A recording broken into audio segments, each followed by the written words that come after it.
Bonjour, voici une capsule portant sur le rapport d'homothétie. Donc, tout d'abord, on va regarder différentes situations qui peuvent se produire dans une homothétie, puis on va regarder le rapport, en fait, qui est le lien entre la figure initiale et la figure image. Quelles sont les caractéristiques que ce rapport-là peut avoir. Donc, dans le premier groupe d'exemples, si on observe, ce qu'on constate, c'est que notre figure initiale, c'est DEF. Donc, figure initiale. Alors que ma figure image sera D'E'F'. Donc, la façon de déterminer quelle est la figure initiale et la figure image dans une homothétie. En fait, la figure image va avoir des apostrophes qu'on nomme primes en géométrie. Donc, ma figure image sera toujours la deuxième figure tracée, représentée avec les primes.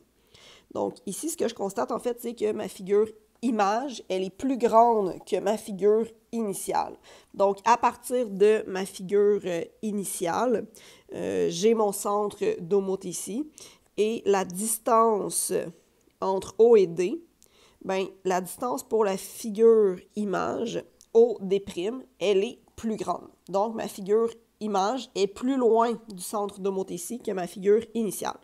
Si je regarde pour le deuxième exemple, bien c'est exactement la même chose qui se produit. Donc, j'ai ma figure initiale qui est GHIJ et j'ai la figure image qui est la figure, donc G', H', I', J'.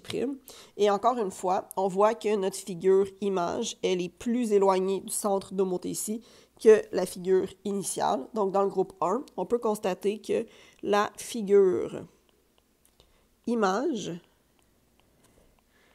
est plus éloignée du centre d'homothétie que la figure initiale.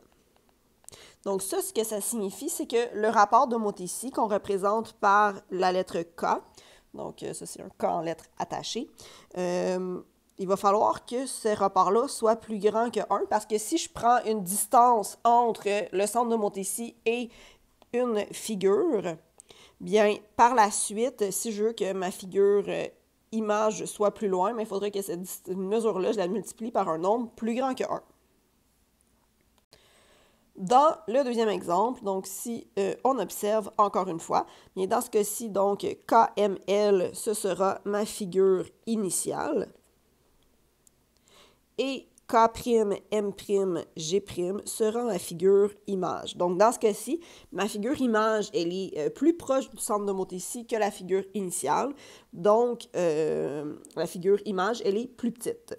Dans le deuxième exemple, on a exactement la même chose. Donc, ma figure initiale, c'est PQRSN. Et elle est plus éloignée du centre d'homothétie que ma figure image. Donc, dans cette situation, on va pouvoir dire que la figure image est plus près du centre d'homothétie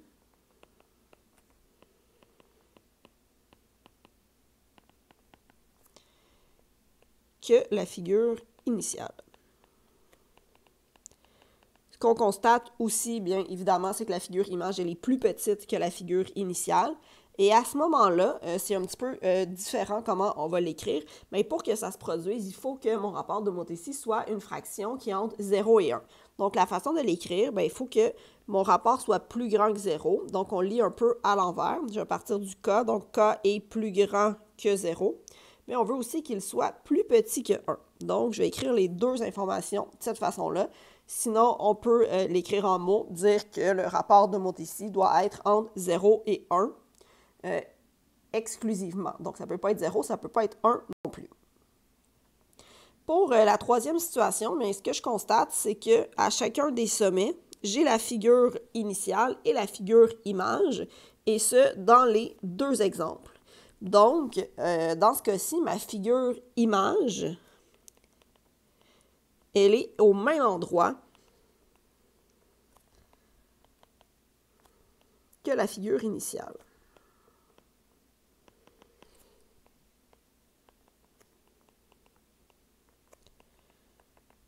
Donc, si elle est au même endroit que la figure initiale, c'est qu'en réalité, elles sont de la même grandeur. Donc, on n'a pas changé. Elles sont aussi éloignées les deux sont aussi éloignées du centre d'homothétie. Donc, ça veut dire que mon rapport d'homothétie, dans ce cas-ci, était 1.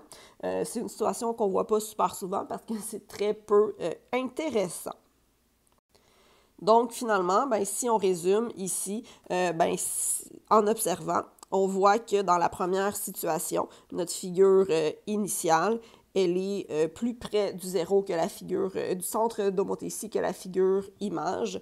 Donc, je vais pouvoir dire que le rapport ici, il est plus grand que 1. Donc, le rapport est plus grand que 1. Dans le deuxième exemple, on constate que notre figure image, elle est plus près du centre d'homothétie que la figure initiale. Donc, je multiplie par une fraction entre 0 et 1. Donc, mon rapport d'homothétie est situé entre 0 et 1. Puis finalement, dans la dernière situation, bien, les deux figures sont exactement les mêmes. Donc, on va avoir un rapport d'homothétie qui est égal à 1. Merci!